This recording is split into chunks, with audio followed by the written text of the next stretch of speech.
The second thing that we are going to learn on the financial aspect of sustainability accounting is more related to the medium or long term. Like in the other one, we assume it was a very short term calculation because we only care about expenses of a short period of time and income, blah, blah.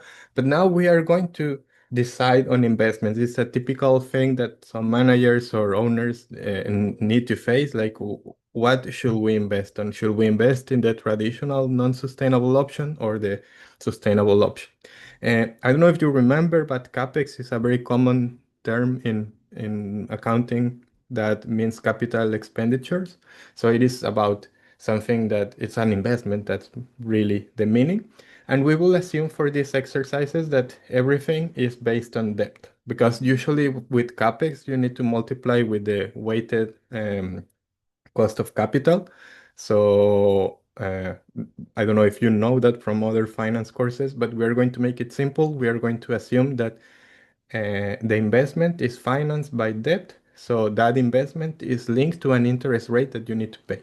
So it's very common. These things happen when you need to invest on something new, something big. You need to get a loan. So we will assume that it is just debt. So we have two options. One non-sustainable option. Let's imagine we are going to buy a new machine or something that is more sustainable, it's greener, and it costs a little bit less than the sustainable option. So you can see the sustainable option is 10% higher.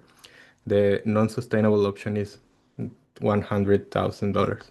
And then we have also in the next thing, we also have variation. The interest rate for the non-sustainable option is 4%, and the interest rate for the sustainable option is 1% cheaper. This happens a lot, like even when you buy your own house, if your house is more sustainable, the interest rate will be cheaper. So these kind of things happen in practice. Again, maybe some managers will see, it's 10% higher and the interest rate is only 1%.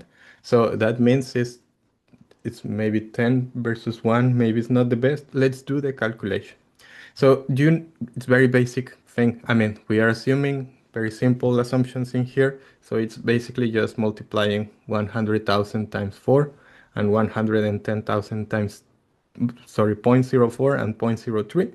And that's the interest rate that you have to pay every year. So with the non-sustainable option, you pay 4,000. For the sustainable option, you pay 700 less every year. So the conclusion is that yes, in the first payment the loan is going to be higher because you pay more, you pay 10,000 more, but then every year you save 700. So it's in a way you the benefit it's over time. So maybe you can also make another quick calculation, like how many years do you need to get back this 10,000? You just divide 10,000 over 700, and again, in basic terms, basic assumptions, that's the amount of time you need to wait until you get this. Imagine that this machine will operate for 20 years. So in 20 years, you will save 700 times 20, 14,000. So it's actually a good option. So again, this is also another exercise to see just with numbers. We haven't gone into environmental impact, just with numbers, different alternatives, and how we can visualize them in a better way. The first calculation was more connected to the short term because we only see like one period of time, like we did there, and this is a little bit more long term, and it's connected with an investment. So it's typically the two most common kind of decisions and dilemmas that people have to face when they work on this.